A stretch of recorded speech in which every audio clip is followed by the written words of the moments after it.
네, 뭐 큰 그림, 숲을 봐야 또 나무를 찾을 텐데요. 지금 뭐 숲이 잘 보이질 않습니다. 출구도 잘 보이질 않고. 자, 그래서 매크로 전략을 다시 정립해 봅니다. 오늘 도움 말씀 주시기 위해서 SK증권 리서치센터 안영진 애널리스트가 함께 자리해 주셨습니다. 어서 오십시오. 네, 안녕하십니까? 네.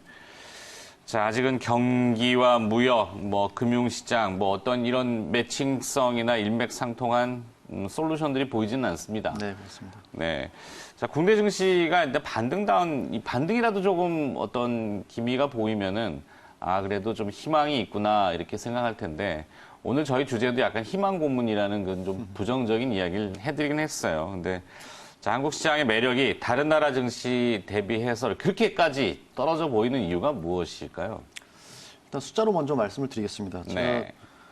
올해 연초 대비한 각 지수별 상승률을 체크해 보면 MSCI 선진국 신흥국 지수가 각각 20%, 7%씩 상승을 했습니다. 근데 우리나라 코스피 지수를 보면 단 2% 상승에 그쳤습니다.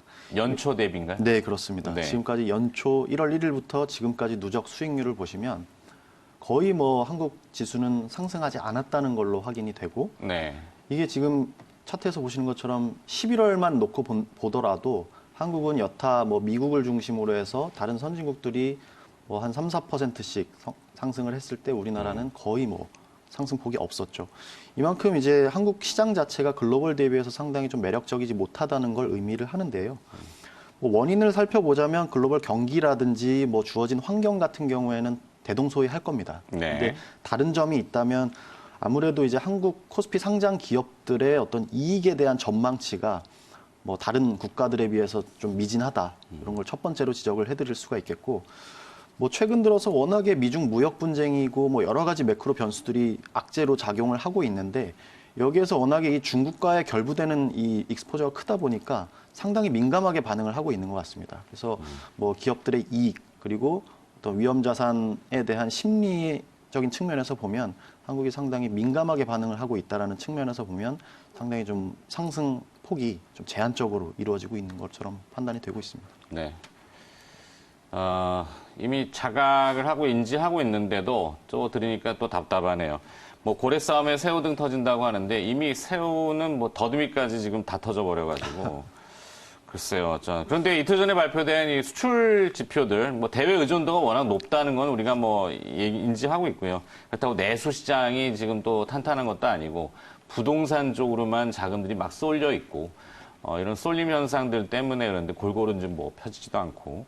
자, 일단 수출 지표들이 또 안 좋았어요. 11월 지표인가요? 네. 10월쯤에는 저점일 것이다. 저도 그렇게 얘기를 들었고 그렇게 파악했는데 또 안 좋아졌단 말이죠. 그러니까 네. 지하시 밑에 또 1층, 2층 이렇게 내려가는 그런 표현들 쓰는데 자, 과연 저점이 어디일까요? 수출 관련된 지표로서는. 네.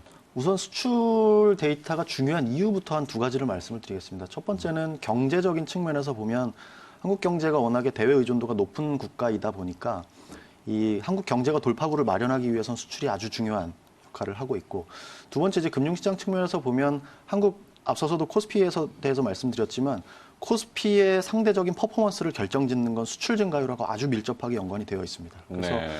글로벌 시장에서 우리가 얼마만큼의 수출 경쟁력을 갖는지에 따라서 경제뿐만 아니라 어떤 코스피, 한국 주식시장의 퍼포먼스까지 결정을 짓는다는 거죠. 네. 근데 이 수출에 대해서 작년 10월 달에 역사상 최고 실적이 나오고 그다음부터 쭉쭉 빠지면서 전년 대비 증가율은 자연스럽게 하락을 하다가 감소를 하다가 10월을 저점으로 해서 반등하는 그림은 자연스러운 현상이 되겠죠. 근데 아무래도 11월 엊그제 발표됐던 결과를 보니까 아직까지 회복이 더디게 진행이 되고 있습니다. 그 이유를 보니까 잘 알고 계시겠지만 반도체라든지 석유화학, 석유 제품 이런 건 우리나라의 아주 주력 수출 품목들이 되겠죠. 네. 근데 이런 부분에 있어서의 단가 하락 효과가 아직까지도 마무리가 되지 않고 있다라는 게 다시 한번 확인이 되면서 11월 지표도 예상과는 다르게 상승이 반등이 좀 제한적이었다라고 보시면 되겠습니다. 네. 자, 그렇다면 우리 상대 쪽, 카운터파트라고 해야 될까요? 대중 수출 비중이 워낙 또 높고 미국도 물론 비중은 있지만 일단 중국 쪽의 제조업 지표는 어제 조금 반등을 했어요. 네. 조금이 아니라 사실은 표현상으로는 좋다라고 얘기하던데 경기 확장치 50을 넘어섰고 제조 PMI가 그런데 뭐 재고 조정이라는 것이 이제 마무리됐다고 하는데 그렇다면 우리의 수출도 결국에는 그 수치를 좀 따라갈 것이 아닌가 이런 기대를 좀 할 수 있지 않겠습니까? 한국 수출은 언제부터 좀 반등을 할 것인지 네. 과연 내년에는 좀 좋아질 기미는 좀 보이는지. 네. 네. 일단 뭐 가장 중요한 변수 중에 하나가 중국인 것만은 명확합니다.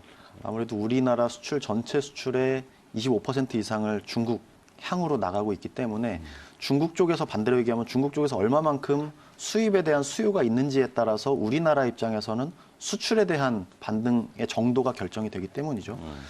그래서 일단은 뭐 실물 지표보다도 먼저 발표가 되는 심리 지표 같은 경우에 PMI 지표 같은 게 약간의 반등을 했다는 거는 좀 고무적으로 볼 수는 있습니다. 근데 저희들은 좀 구조적으로 볼 필요가 있다고 생각을 하고요.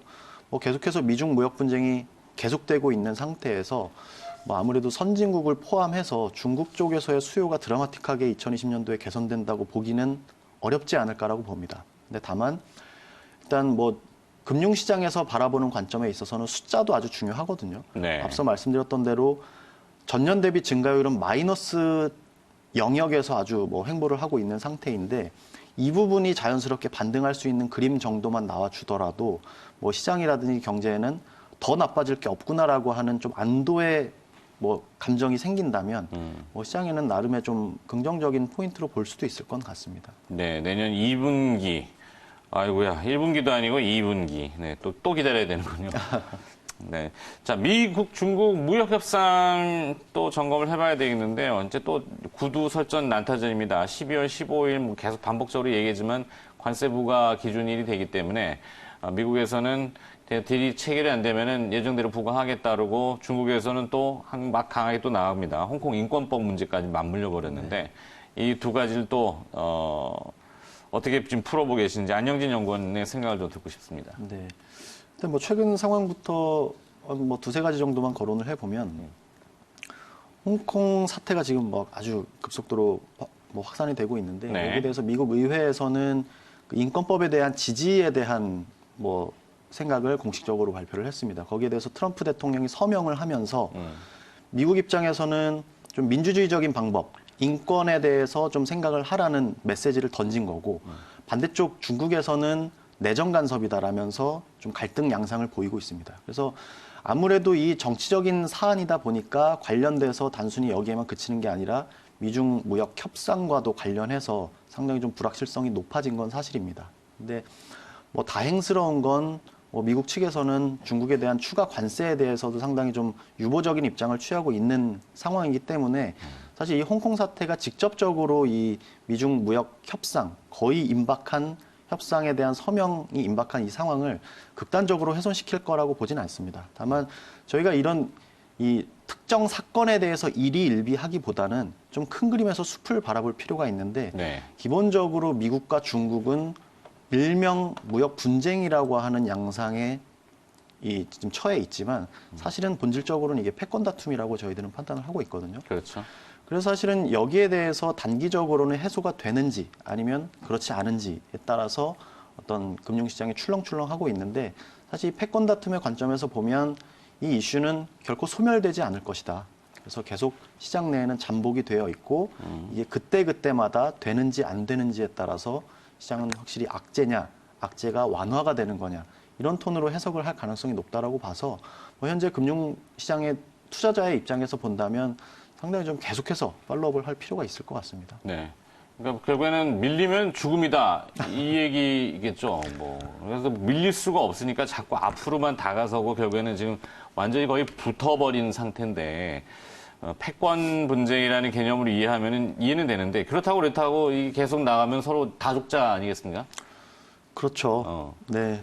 발로 좀 한번 물러서야 될 텐데 미국의 방향성이 도대체 무엇인지 의도가 무엇인지 어제는 또 트럼프 대통령이 브라질에 대해서는 돌발 관세, 프랑스 쪽에서는 보복 관세, 와 얼굴도 너무 다양합니다. 몇 가지 얼굴을 가지고 계신지 모르겠는데 자 이것도 한번 풀어봐야 됩니다. 네. 관세 면제 얘기도 주말엔 냈다가 또 다시 또 파웨이에 대한 규제를 강화했다가 또 파웨이 규제 강화하니까 중국 측에서도 관영 매체 글로벌 타임즈가 그럼 미국 기업도 우리 리스트 올리겠다. 뭐 이렇게 얘기 또 나왔다가 와, 난타전입니다. 네.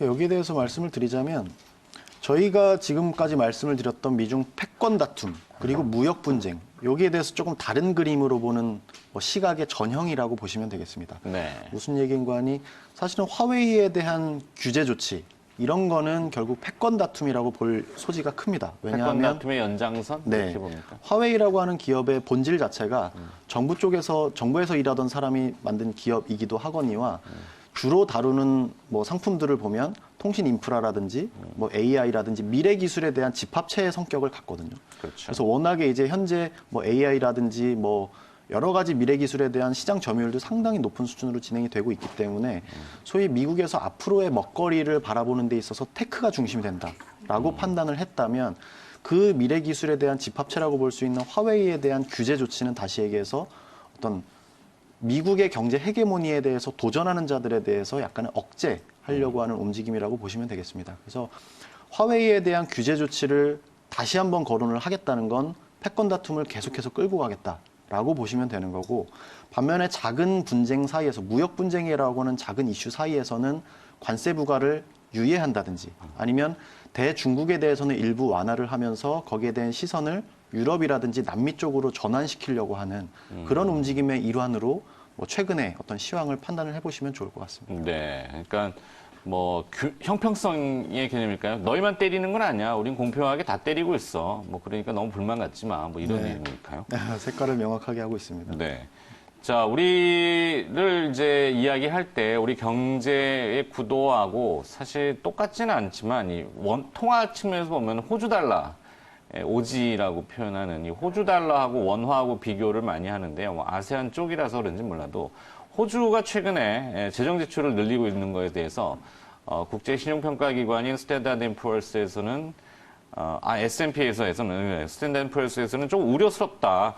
그러니까 우리나라도 한국도 재정 지출을 늘리면은 저렇게 될 거 아닌가? 이렇게 복합적으로 보던데요. 이 부분도 좀 이야기해 주시죠. 네. 사실 이 재정 지출에 대해서는 2020년의 화두라고 보시면 되겠습니다. 올해는 통화 정책이 화두였다면 내년에는 네. 이제 재정 정책이 될 건데 이 재정 정책은 어떤 정책도 그렇지만 명과 암이 있습니다. 명이라 밝은 면을 찾자면 통화 정책보다는 더 직접적으로 경기를 부양시킬 수 있는 힘을 갖고 있죠. 그렇죠. 근데 단점이라고 하면 아무래도 정부가 돈을 인위적으로 만들어서 시장에 돈을 공급을 하는 이런 정책이라는 점에서 보면 적자 국채 이런 얘기도 그렇죠. 있고.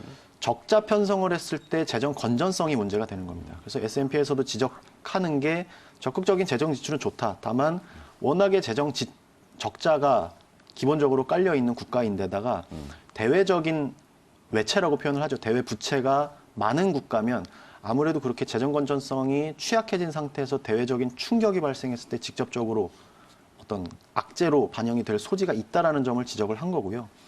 이러한 사례를 우리나라에 비추어 보자면 역시나 그 시사점은 동일합니다.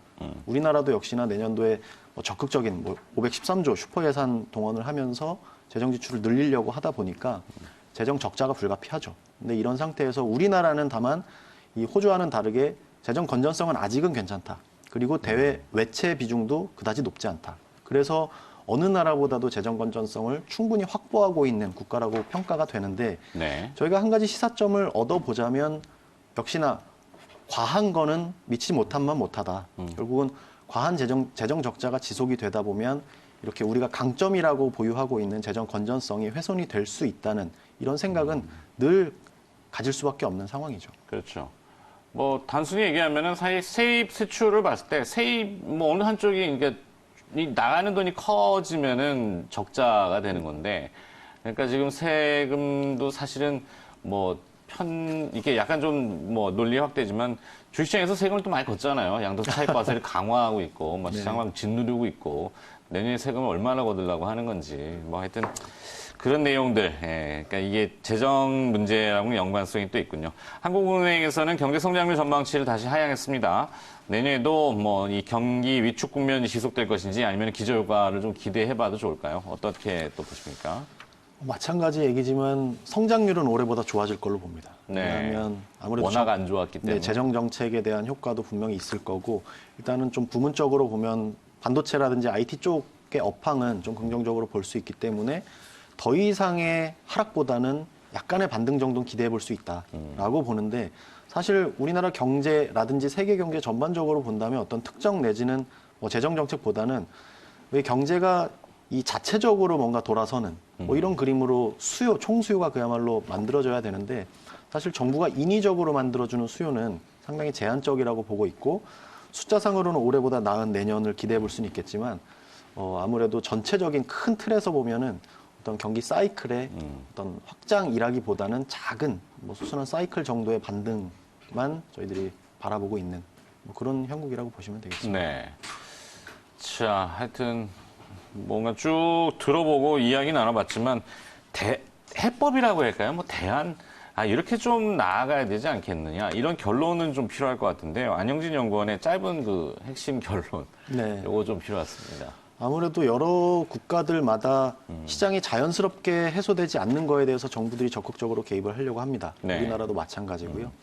사실 이러한 대응 방식에 대해서는 반드시 필요한 부분이긴 하지만 더 본질적인 건 뭐 시장이 자연스럽게 돌아갈 수 있게 만드는 뭐 그런 어떤 전략과 뭐 기업단에서 보자면 산업 뭐 글로벌 대비 경쟁력을 갖춰야만 하는 어떤 이런 구조적인 변화에 직면해 있는 건 사실입니다. 그래서 네. 정부 입장에선 최대한 뭐 최선의 방책이라고 하면 뭐 경기에 대해서 최대한 좀 방어하는 스탠스를 가지고 가되 뭐 장기적인 관점을 견지를 하면서 산업 경쟁력을 확보하는 그리고 뭐 금융시장 단에서는 뭐 글로벌 대비한 워낙에 취약한 환경에서 조금 네. 더 건전성을 갖기 위한 다양한 방법도 같이 모색해야 되는 그래서 단기적인 전략과 전술과 장기적인 전략이 좀 같이 해야 되는데 뭐 약간 좀 미흡한 모습도 보인다는 점 네. 그런 점은 저희들이 조금 아쉽죠. 뭐 아쉬운 부분으로 지목을 해야 될 것 같습니다. 그렇죠. 사실 이제 제도권에 계시면서 강하게 이야기하시기에는 좀 모호하실 수 있겠어요. 네, 부동산만 짓누르지 말고 증시를 부양해달라. 네, 이렇게 흡소를 한번 좀 해보고 싶네요. 알겠습니다. SK증권 리서치센터 안영진 매크로 애널리스트와 함께 시장 전반에 대해서 다시 한번 점검을 또 해봤습니다. 오늘 도움 말씀 고맙습니다. 고맙습니다.